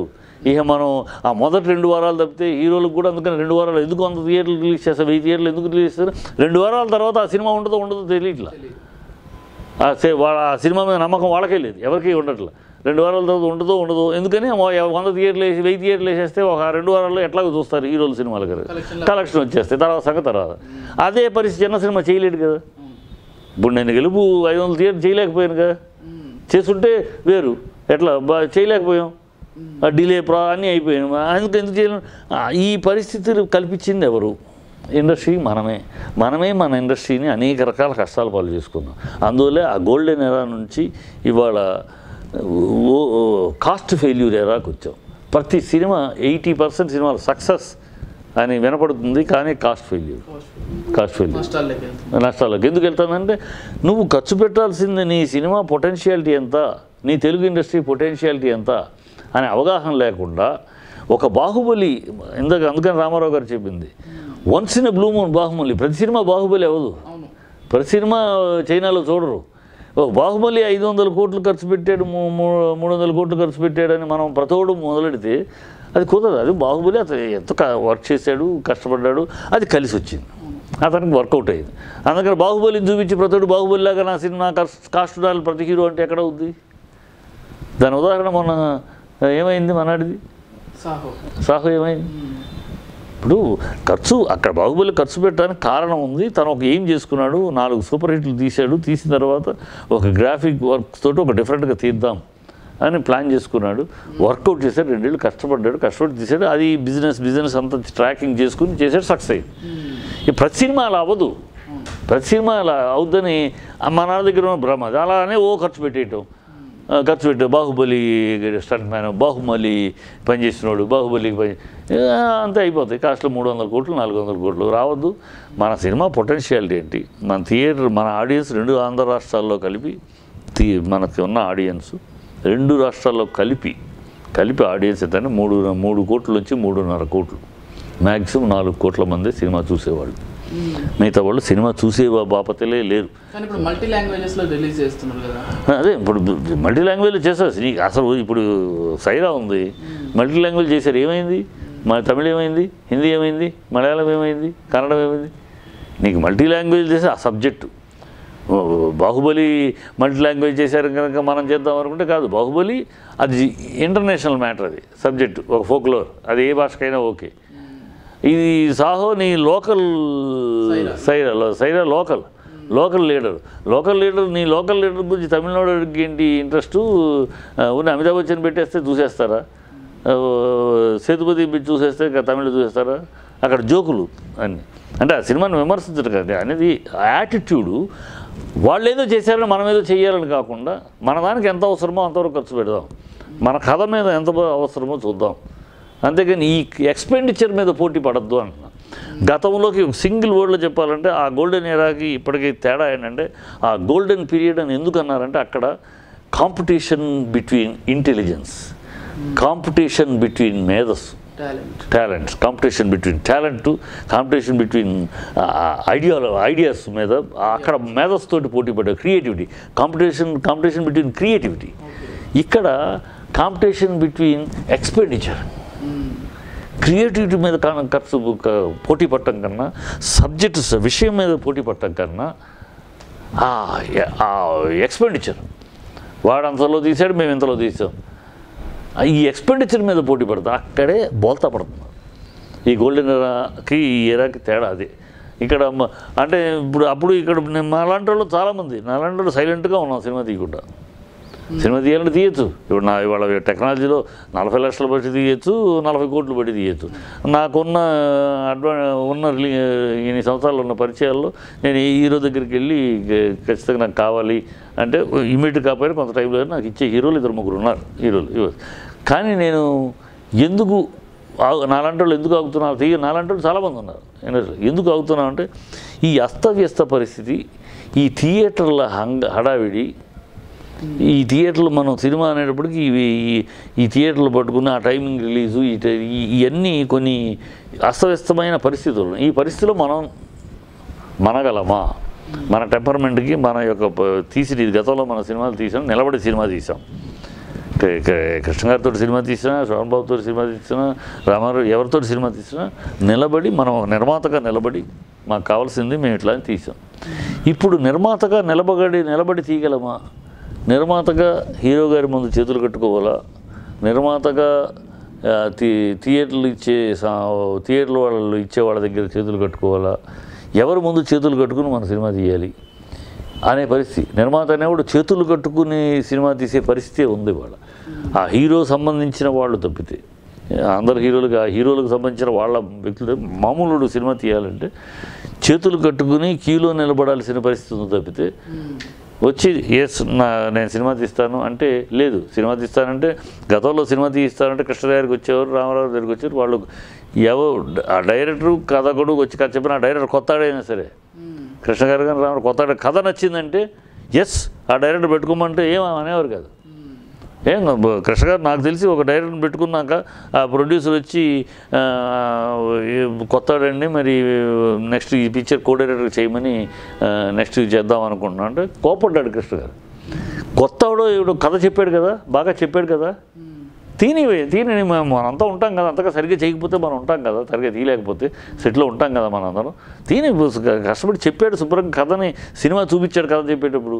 ఆ కథ చెప్పేటప్పుడు సినిమాని చూపించగలిగినాడు తీయలేడా? ఎందుకు వాడిని లైఫ్ నాశనం చేస్తారు ఇవ్వండి అన్నాడు.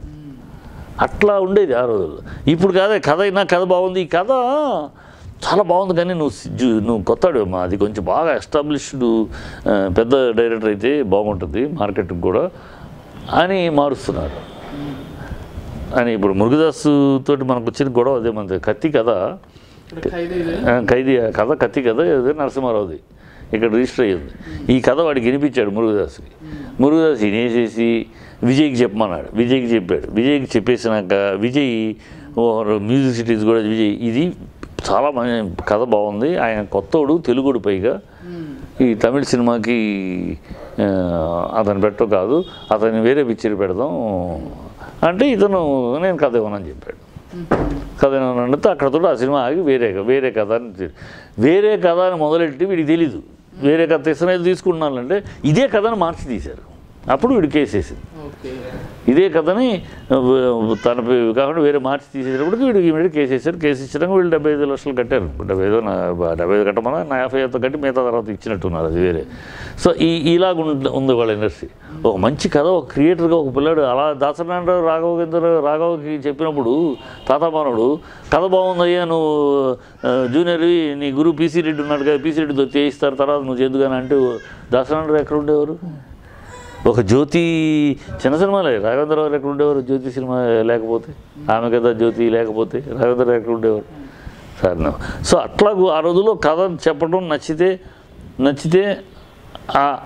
అతనికి అవకాశం ఉండేది, మిగతా ప్రెషర్స్ ఉండేది. ఇప్పుడు అది లేదు. ఇప్పుడు ఏంటంటే ఒక హీరో ఓరియంటెడ్ అయిపోయింది. ఆఖరికి ఎవరు కావాలన్నా కూడా హీరో అనుమతి కావాల్సిన పరిస్థితి. హెయిర్ కట్కి కూడా బాంబే నుంచి హెయిర్ కట్ చేసేవాళ్ళు వచ్చి ఇక్కడ 5 స్టార్ హోటల్లో ఉండి వాళ్ళు వచ్చి హెయిర్ కట్ చేయడం ఏమిటో, నాకు బొచ్చు కత్తిరించడానికి కూడా వాడు చేసేది ఏంటో, ఇక్కడ చేయలేనివాడు ఏంటో నాకు తెలియదు. ఇవన్నీ ఉన్నాయి. ఈ పరిస్థితులన్నీ మనం జీర్ణించుకోలేము. మనం తీసిన వాతావరణం వేరు, మన సినిమాలు తీసిన వాతావరణం వేరు, మనం పెరిగిన వాతావరణం వేరు. ఆ బంగారపు గోల్డెన్ ఎరాలో పెరిగాం. 40 సినిమాలు కూడేటట్టుగా పనిచేయగలిగాను అంటే ఆనందంగా పనిచేసాం. 10 సినిమాలు డైరెక్ట్ చేసామంటే హ్యాపీగా ఏదో చేస్తున్నాం, తపస్సు అనుకుని చేసాం. ఇప్పుడు ఆ పరిస్థితి లేదు. ఇప్పుడు ఏదో వ్యాపారం కోసం అన్నీ అణుచుకుని అన్నీ చంపుకుని నుంచోవాలి, వాళ్ళ దయాదాక్షిణ్యాల కోసం చూడాలి అన్న పరిస్థితి ఉంది. అది ఎంతమందికి ఉందో. అందుకని అలాంటి వాళ్ళు మాలాంటి వాళ్ళు సీనియర్స్ అందరూ కూడా ఆగుదాం, చూద్దాం, పరిస్థితి తక్కబడితే మళ్ళీ మామూలు రోజు వస్తే ఓపెన్ మార్కెట్ అయితే. ఇప్పుడు ఓపెన్ మార్కెట్ కాదు, ఇండస్ట్రీ ఓపెన్ మార్కెట్ కాదు, ఒక నలుగురు యొక్క partnership firm. Telugu film industry is not a open industry. ఒక నలుగురు భాగస్వామ్యుల పార్ట్నర్షిప్ డీడ్ అంటారు, పార్ట్నర్షిప్ ప్రైవేట్ లిమిటెడ్ కంపెనీ లాగా. వాళ్ళ 4 కుటుంబాల ప్రైవేట్ లిమిటెడ్ కంపెనీగా ఉందో తప్పితే ఈ ఎవడైనా సినిమా తీయాలంటే వీళ్ళలో ఎవరితోటో ఒకరితో లింకు పెట్టుకుని ఎంటర్ అయితే కానీ చేయలేరు. అందుకని స్ట్రైట్ అవే నేను సినిమా తీస్తాను అంటే చిన్న సినిమాలు ఏది తీసుకోవాలి, మళ్ళీ థియేటర్ రిలీజ్కి వాళ్ళ దగ్గరికి వెళ్ళి కట్టుకోవాలి. ఈ పరిస్థితి ఉంది. గతంలో ఉన్న దాసనారాయణరావు గారు ఉన్నంత వరకు కూడా సినిమా థియేటర్ల విషయంలో ఆయన కొంతవరకు హెల్ప్ చేసేవాళ్ళు, కొత్త నిర్మాతలకు కానీ కొత్త దర్శకులకు కానీ. అంటే ఈరోజు ఆ పరిస్థితి కూడా మారిపోయిందంటారా పూర్తిగా? లేదు, ఇప్పుడు థియేటర్లు దొరికే పరిస్థితి ఉందమ్మా. ఇప్పుడు పెద్ద అంతగా థియేటర్లు దొరకని కాకపోతే సంక్రాంతి నాకు దొరకదు సినిమా, నాకు సినిమా. దీపావళి నాకు దొరకదు సినిమా. సమ్మర్ సీజన్ నాకు దొరకదు సినిమా. ఈ సీజన్స్ పెద్దవాళ్ళకి పెట్టేసుకుంటున్నారు, అన్ సీజను చిన్నవాళ్ళకి ఇస్తారు. సో నాకు ఎక్కడో మహత్తరమైన సుడి ఉంటే కానీ నా సినిమా సక్సెస్. ఎందుకంటే ఏప్రిల్ మేలో మార్చిలో రిలీజ్ ఇస్తారు నాకు. మార్చిలో పిల్లలకి స్టూడెంట్స్ మొత్తానికి ఎగ్జామినేషన్స్, పిల్లలకి ఎగ్జామినేషను, సినిమాకి ఆఫీస్కి పోయారు. సాటర్డే సండే అయితే సినిమాకి వచ్చేవాళ్ళు కూడా పిల్లల చదువులు రారు, యూత్ రారు. ఆ టైంలో నాకు ఎక్కడో నాకు మహత్తరమైన సుడి ఉంటే నా సినిమా ఆ టైంలో కూడా రిలీజ్ చేసుకుని నేను సక్సెస్ చేసుకోవాలి. అంతే తప్పితే నార్మల్గా నాకు బాగుంది ఎందుకంటే పరిగెత్తే సీజన్ ఉంటుంది. జనవరి సీజన్, పొంగల్ సీజన్, జనవరి ఫిబ్రవరి మాత్రమే సీజన్. ఫిబ్రవరి 7th Sankarabharanam release. December last వారం నుంచి ఫిబ్రవరి ఎండ్ వీక్ దాకా ఈ 2 months beautiful season. Soggadu December లాస్ట్లో రిలీజ్ అయిన సూపర్ హిట్ అయిన సినిమా. శంకరాభరణం ఫిబ్రవరి 17th రిలీజ్ అయిన సినిమా. అనేక సూపర్ హిట్లు జనవరిలో రిలీజ్ అయిన సినిమా. ఇట్లా ఈ 3 నెలలు సూపర్ హిట్ పీరియడ్. అంటే బాగుంది అంటే ఎక్కడికో వెళ్ళిపోద్ది. ప్రజలు సినిమాలకి ఫ్రీగా వచ్చి కంఫర్టబుల్గా వచ్చే సీజన్ క్రిస్మస్ సీజన్ కానీ, సంక్రాంతి సీజన్ కానీ, తర్వాత ఆ సంక్రాంతి నుంచి వచ్చిన కొత్త మాసం, కొత్త నెల వచ్చి ఇంకా అప్పుడే పంటల గింటలు డబ్బులు గిబ్బులు రైతులకు రావడం, అంత హుషారుగా ఉండే పీరియడ్. తర్వాత మళ్ళీ March April slack season, May మళ్ళీ summer season, May June July. ఆరోప్పుడు మా 3 నెలలు నాకు దొరకదు, ఈ 3 నెలలు నాకు దొరకదు. చిరసినిమా నాకంటే చిరసినిమాకు దొరకదు. మళ్ళీ సెప్టెంబర్ అక్టోబర్ నవంబర్ వానల సీజను, దీపావళి, పండగల వల్ల ఉండవు. దీపావళి ఈ 3 నెలలు నాకు దొరుకుతాయి. ఈ 3 నెలల్లో మళ్ళీ IPL ఉంటుంది, ఇంకోటి ఉంటుంది. ఇవన్నీ తట్టుకుని నేను నా సినిమా చిన్న సినిమా సక్సెస్ అవ్వాలంటే ఒక పెళ్లి సందడిలాగా మహత్తరమైన సుడి ఉండాలి. మహత్తరమైన సుడి ఉంటే కానీ అంత దీంట్లో రిలీజ్ అయిన సినిమాని జనాలు చూశారు, సీజన్ కాకపోయినా. అట్లా ఆ పరిస్థితి ఉంది. అది మారాలి. ఇప్పుడు మేము ప్రభుత్వాన్ని ఎప్పటి నుంచి నేనే ఒక డైరెక్టర్స్ అసోసియేషన్ ఒక ఫామ్ చేసి మేము వెళ్ళి రాజశేఖర రెడ్డి పీరియడ్లో కూడా చెప్పడం జరిగింది. 12 వారాలు, ఒక సంవత్సరంలో 12 వారాలు ఖచ్చితంగా ప్రతి థియేటరు ఈ 16 వారాలు ఖచ్చితంగా ప్రతి థియేటర్ కూడా 100 prints సినిమాలకి. 100 prints అంటే చిన్న సినిమాలక మేము 4 నెలలు ఖచ్చితంగా సంవత్సరంలో 4 నెలలు ఈ సినిమాలకు ఇవ్వాలి. 100 prints సినిమాకి ఖచ్చితంగా వాళ్ళు ఇవ్వాలి. లేదు అంటానికి లేదు అంటే తమిళనాడులో జయలలిత అన్నట్టు లైసెన్స్ క్యాన్సిల్ అవుద్ది అనే ఒక స్ట్రిక్ట్ పొజిషన్ పెడితే కానీ అప్పుడు వాడే వస్తాడు. వాడికే 4 నెలలు చిన్న సినిమాలు కావాలి కనుక వాడే వస్తాడు. ఎప్పుడైతే ఎగ్జిబిటర్ నా సినిమా కావాలని వస్తాడో నాకు వెసులుబాటు ఉంటుంది. లేకపోతే నేను వెళ్ళినప్పుడు వాడు ఏమన్నాడు, 2 వారాలు రెంట్ అడ్వాన్స్ కట్టమంటాడు, అది కట్టమంటాడు, ఇది కాబట్టి నా డిమాండ్లు. నేను ఆస్తులన్నీ అమ్మి కట్టాలి, పబ్లిసిటీ. ఇప్పుడు వాడు నా దగ్గరికి వస్తున్నాడు రూల్ ప్రకారం అన్నప్పుడు తమిళనాడులో అదే జరుగుతుంది. అందుకే తమిళనాడులో పెద్ద సినిమాలు, చిన్న సినిమాలు అన్నీ కూడా సక్సెస్ అవుతున్న కారణం చిన్న సినిమాలు కూడా మంచి పాయింట్ తోటి వస్తే లేపుకెళ్ళిపోతున్నాయి. థియేటర్స్ ఉన్నాయి కనుక థియేటర్ రూల్ పెట్టేశారు. ఇవ్వాలి వాళ్ళకి చిన్న సినిమాలకి 16 వారాలు ఇవ్వాలని పెట్టారు. నోరు మూసుకుని ఇస్తారు. అదే ఇక్కడ తీసుకురండి అని చెప్పాం. అది ఒక్క రాజశేఖర రెడ్డి గారికి అర్థమైంది. అది వచ్చినాక ఈ టూర్ అంతా అయిపోయినాక వచ్చినాక కూర్చుందాం, చేద్దాం, దాని గురించి ఆలోచిద్దాం అన్నాడు ఆయన. సరిపోయాడు. ఈ తర్వాత వచ్చిన వాళ్ళు ఎవరికి వీళ్ళకి సినిమా అంటే ఆ టాప్లో ఉన్న ఆ ముఖ్యులు పేర్లు పాపులారిటీ ఉన్న ఎవరు ఉంటారో వాళ్ళ పక్కన కూర్చుని ఫోటో దిగితేనే గొప్ప కింద ఫీల్ అయిపోయే బాధ్యత. సినిమా సమస్యలు ఏంటి? ఆ నలుగురు కాదు సినిమా. ఆ టాప్లో ఉండే లిస్టులో ఉండే నలుగురు కాదు ఈ సినిమా అనేది. 2 లక్షల మంది 5 లక్షల మంది కార్మికులు ఉన్నారు. ఇది చిన్న సినిమాలు అనేది బతకాల్సిన అవసరం ఇండస్ట్రీకి ఎంతో ఉంది. వాళ్ళందరూ కలిపిన సంవత్సరానికి 20 సినిమాలు చేయలేరు. ఆల్ హీరోస్ పుట్టుకైతే 20 సినిమాలు చేయలేరు. మరి 220 సినిమాలు పొటెన్షియాలిటీ ఉన్న ఇండస్ట్రీలో మిగతా సినిమాలు రావాలంటే వాడు బతికి బట్టకట్టడానికి జూనియర్ ఆర్టిస్టులు కానీ అందరూ బతకాలంటే ఈ సినిమాలు కావాలి. ఈ సినిమాలకి ధైర్యంగా వచ్చి సినిమా తీయగలిగే పరిస్థితి కల్పించాలి. అది ప్రభుత్వం చేపట్టాలి. అది వీళ్ళెవరికి తెలియదు, అర్థం కాదు. ఎంత ఎవరిని వెళ్ళి అడుగుతారు అంటే ఎవరు దీనికి కారకులో వాళ్ళని వెళ్ళి అడుగుతారు. వీళ్ళు ఈ పరిస్థితి కారకులు ఎవరో వాళ్ళనే సలహా అడుగుతారు. ఇంక వాళ్ళేం చెప్తారు, వాళ్ళే ఇదే కరెక్ట్ అండి, ఇదే కరెక్ట్ అంటారు కదా. అట్లా అందువల్ల ఆ డిఫరెన్స్ వల్ల అది గోల్డెన్ ఎరా, ఇది కాస్ట్ ఫెయిల్యూర్ ఎరా. ఇక్కడ ఎవ్వరికి ఒక దీక్ష, ఒక కాంపిటీషన్ బిట్వీన్ క్రియేటివిటీ లేదు, అది లేదు అంటానికి అంతటి క్రియేటర్స్ కూడా లేరు. వేళ మీద ఆ రోజు పేర్లు రాస్తూ ఉంటే రైటర్స్ పేరు చేస్తే ఒక 15 పేర్లు వస్తాయి, నిర్మాతల పేర్లు రాస్తే ఒక 20 కంపెనీలు, స్టాండర్డ్ కంపెనీలు, దర్శకుల పేర్లు రాస్తే ఒక 20 స్టాండర్డు, వాళ్ళకంటూ ఇమేజ్, వాళ్ళకంటూ ఆ పేరు చెప్తే ఆంధ్రదేశం మొత్తం గుర్తించే పేర్లు, ఇలాంటి స్టఫ్ ఉండేది. అందువల్ల అది గోల్డ్. ఇవాళ అలా చెప్పడానికి ఎంతమంది ఎవరున్నారు? హీరోల పేర్లు చెప్పచ్చు అంతే, వాళ్ళ మిగతా వాళ్ళే 4 డైరెక్టర్లు చెప్పచ్చు, 2-3 రైటర్లు చెప్పచ్చు, కెమెరామెన్లు ఏ సినిమాకి ఏ కెమెరాలో సెంచురీకి సినిమా వేస్తే లేదు, ఎడిటర్స్లో ఏదో గౌతమరాజు, కోటగిరి వెంకటేశ్వరరావు పట్టించుకోవట్లేదు. ఏం అట్లాగా అసలు అలా అయిపోయిందంటే వాళ్ళు ఇంగ్లీష్ క్యాసెట్ వేసి ఈ సీడీలో ఈ చేసు, ఈ సీడీలో ఈ ఫైటు, ఈ సీడీలో ఈ లవ్ ట్రాకు, ఇది కదా. ఇంక ఏం వస్తుంది? అంతే వస్తుంది. ఇప్పుడు నీ సీడీలో అమెరికన్ హాలీవుడ్ సినిమాలో సీడీలో ఏర్పడే లవ్ ట్రాక్ చీపురుపల్లిలో ఉండే అక్కడ పనిచేస్తూ తోటల్లో పనిచేసే అమ్మాయి అబ్బాయి బావమరుదుల్లో వాళ్ళ మధ్య సరసానికి పోల్చు. అక్కడ మన పల్లెల్లో, మన టౌన్స్లో అక్కడ అబ్బాయి అమ్మాయి బావమరిదని కానీ వాళ్ళ లవ్, వాళ్ళ ట్రాక్ ఎట్లా ఉంటుంది? ఈ హాలీవుడ్ సినిమా దానికి మనకి సంబంధం ఉండదు. హాలీవుడ్ అక్కడ లైఫ్, వెస్ట్రన్ లైఫ్లో అక్కడ పరిస్థితులకు అనుగుణంగా వాళ్ళ లవ్ ట్రాక్ ఉంటుంది. దాన్ని మనం గుప్పిస్తున్నాం. ఇలాంటి లవ్ ట్రాక్ మన సమాజంలో ఉండదు. ఏరా నాకు ముద్దు పెట్టరా, రే ఒరే నన్ను లవ్ చేస్తున్నాను, నన్ను ఒక హగ్గించుకోరా, ముద్దు పెట్టుకున్నా, మన సమాజంలో ఎక్కడ చూడగలమా? అది వాళ్ళ స్టైల్. అది give me hug man, I'm open for you please అని అంటాం. వాళ్ళ స్టైల్ అది, వాళ్ళ కల్చర్ అది. వాళ్ళు అంటారు అది తీసుకొచ్చి మనకు రుద్దుతున్నారు. మన దగ్గర లేదు.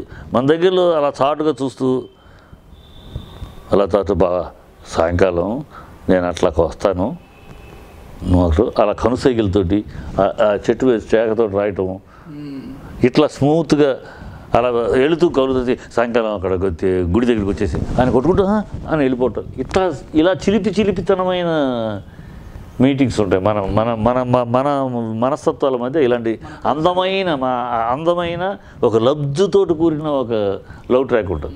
ఈ మనం సృష్టించట్లా, ఈ మనం ఈ మనం చదవట్లా, ఈ మనం తెలుసుకోవట్లా. ఆ ఫారెన్లోంచి దింపేసేసి ఉరే అనుకుంటాం, ఏరా అనుకుంటాం, నీ సిగరెట్ తీసి లవ్ కనుక వాడి నోట్లో సిగరెట్ తీసి తాగటము, ఈ లవ్వులు కాదు, మన కల్చర్ కాదు ఇది. అందుకనే పైగా ఉంటున్నాయి.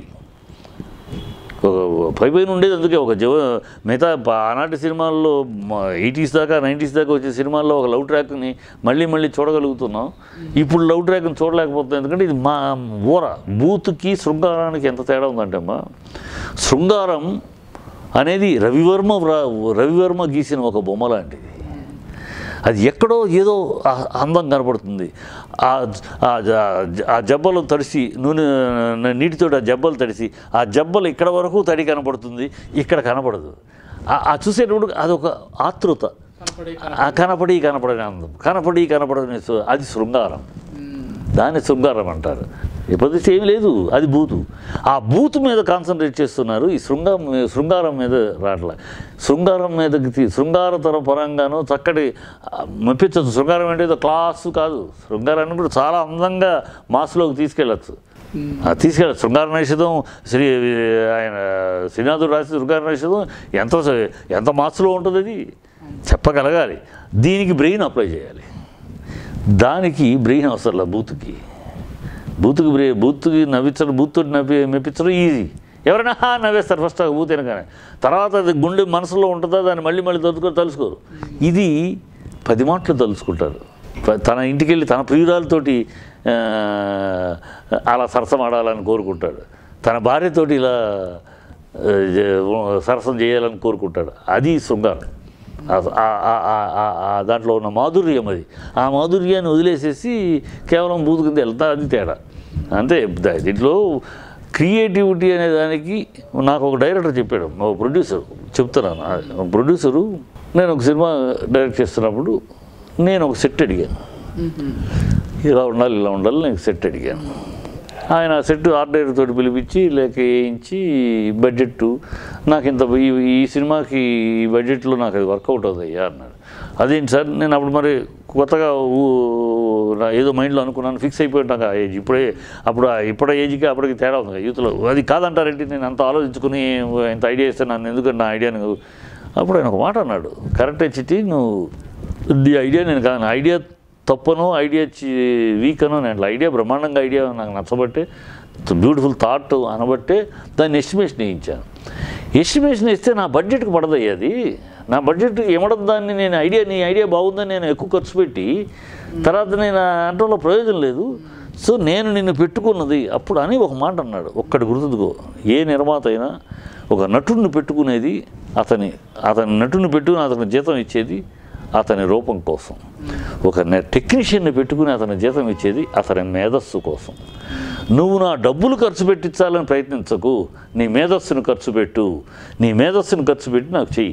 నా డబ్బులు ఖర్చు పెట్టాలంటే అన్నీ నేను అమరిస్తే నువ్వు కావాలా, మొసలు తీయలేదా సినిమా. నేను నా డబ్బులు ఇది, నువ్వు నీ బ్రెయిన్ని ఖర్చు పెట్టి నీ ఐడియాని ఎంత అందంగా ఉన్న దాంట్లో ఎంత గొప్పగా తీసుకురావాలో ట్రై చేయి. నీ బ్రెయిన్ ఖర్చు పెట్టు, నా డబ్బులు ఖర్చు పెట్టగల. అది నాకు బుద్ధుడికి జ్ఞానోదయం అయిన లెవెల్లో నాకు ఆ రోజుల్లో నాకు పెద్ద జ్ఞానోదయం అయింది. సో మనం మనకు వచ్చిన ఐడియా ఎగ్జిక్యూట్ చేయాలని తపన పట్టకన్నా మనకు వచ్చిన ఐడియా ఆ పరిధిలో ఉండాలి. ఆ పరిధిలో ఆ సినిమాకి తగిన బడ్జెట్ ఏంటి, ఆ సినిమాకి తగిన ఖర్చు ఏంటి, ఆ ఖర్చులో ఇమిడి ఉండేదిగా ఉండాలి. ఏమంటుందన్నా డిపాజిట్ అవనప్పుడు అది పక్కన పెట్టి ఇంకోటి ఆలోచించాలి తప్పితే అది కావాలి అని ప్రొడ్యూసర్ని హింస పెట్టకూడదు. ఎందుకంటే ప్రొడ్యూసర్ అమ్ముకున్నాక మనం తీసిచ్చేస్తాం, అమ్ముకోవాలి కదా. అతనికి అమ్ముకునే పరిస్థితి లేని పరిస్థితులు మనం తీసి ఏం లాభం గొప్ప సినిమా ఇచ్చి అంతే అని ఆ జ్ఞానం ఇప్పటిదాకా కూడా నేను కానీ నా శిష్యులకు కూడా చెప్పేది అది, ముందు ప్రొడ్యూసర్ని మైండ్లో పెట్టుకోండి. మీకు సినిమా ఏంటి, సినిమా బడ్జెట్ ఎంత అది పెట్టుకోండి. ఆ బడ్జెట్లో ఆ సినిమా సేల్ బడ్జెట్ అంటే తీయటం కాదు, సేల్ ఎంత ఉంది, ఈ సేల్ ఇంత ఉన్న ఈ సినిమాకి ఎంతలో ఖర్చు చేయాలి. 10% ప్రొడ్యూసర్కి లీనియేజ్ ఇచ్చి, సపోజ్ 5 కోట్ల సినిమా అంటే ఒక 4-5 కోట్ల సినిమా బిజినెస్ 4.5 కోట్ల వరకు నువ్వు చెయ్యి. ఒక 50 కోట్లు 50 లక్షలు ప్రొడ్యూసర్కి లీనియన్స్ ఉండాలి. చివరి నిమిషంలో ఏ అవసరం వస్తుందో అందుకని 4.5లో ఫినిష్ చేయాలి. అది పెట్టుకో. ఆ 10% ప్రొడ్యూసర్కి లీనియన్స్ ఉంచి బడ్జెట్ వేసుకున్నాక ఫస్ట్ బిగినింగ్లో వేసుకుంటాం, ఈ సినిమా ఇంత సేల్ అవుద్ది, ఇంత ఉంది కనుక ఎంతలో చెయ్యాలి అని బడ్జెట్ వేసుకుని అలా పెట్టుకోవాలని చెప్తూ ఉంటాను. అది ఇప్పుడు మిస్సింగ్. అది ఆ రోజుల్లో ఉండేది. మా గురువులు మాకు నేర్పింది అదే, మా గురువులు నేర్పింది, మేము పనిచేసిన సంస్థలు నేర్పింది అదే. నువ్వు ఏదైనా పెట్టాలన్నా, తాజ్మహల్ కట్టాలన్నా, తాజ్మహల్ కావాలంటే గోల్డ్ అక్కడ బంగారు బాతుని పెడతాను, నిజంగా బంగారం బాతుని తీసుకొచ్చి పెట్టలేం కదయ్యా అనిపించాలి. Make belief. Cinema is just nothing else, make belief. ఎదుటి వాడిని చూస్తున్న ప్రేక్షకుడు నమ్మించటమే, వాడిని మన వరలోకి తీసుకొచ్చి నమ్మించటమే.